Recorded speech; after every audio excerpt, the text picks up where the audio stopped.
Привет! Что бы вы сделали, если обнаружили бы кладбище, заливая фундамент для своего дома? А вот итальянцы в городе Порто-Торрес его открыли для посетителей и устроили кафе. В 2000 году в Порто-Торрес решили снести несколько старых домов, чтобы освободить место для новой жилой постройки. Когда рабочие начали копать под фундамент, они буквально сразу же наткнулись на древние гробницы. В Порто-Торрес, особенно в его историческом центре, к таким ситуациям относятся очень серьезно.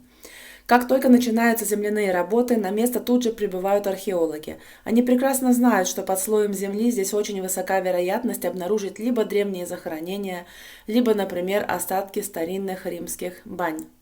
Перед археологами открылся целый некрополь времен Римской империи. Одна из его заметных особенностей – это известковые могилы. Захоронения были покрыты известью. Древние римляне прекрасно понимали дезинфицирующие свойства этого материала и активно его использовали. Во время раскопок на место прибыли и канадские ученые, чтобы взять образцы ДНК для изучения. Для этого исследователи были облачены в полные защитные костюмы, закрытые по максимуму. Среди всех захоронений есть одна особенная гробница, расположенная чуть в стороне от основного входа в некрополь. Крошечный скелет. Его кости были такими хрупкими, что любое прикосновение могло их разрушить. И они приняли мудрое решение не тревожить. Скелет остался там, где его предали земле тысячи лет назад. Его не перевезли в музей.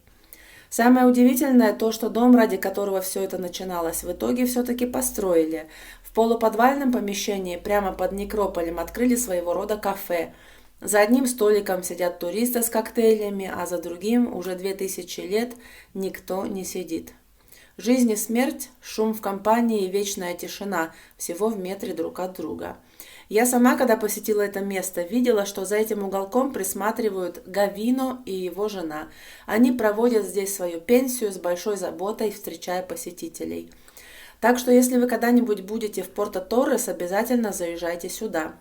Если вам понравилось это видео и вы узнали что-то новое, не забудьте поставить лайк и подписаться, чтобы не пропустить еще больше интересных историй. А если вы еще не смотрели наше предыдущее видео о древних захоронениях, то обязательно посмотрите его, ссылка будет в описании.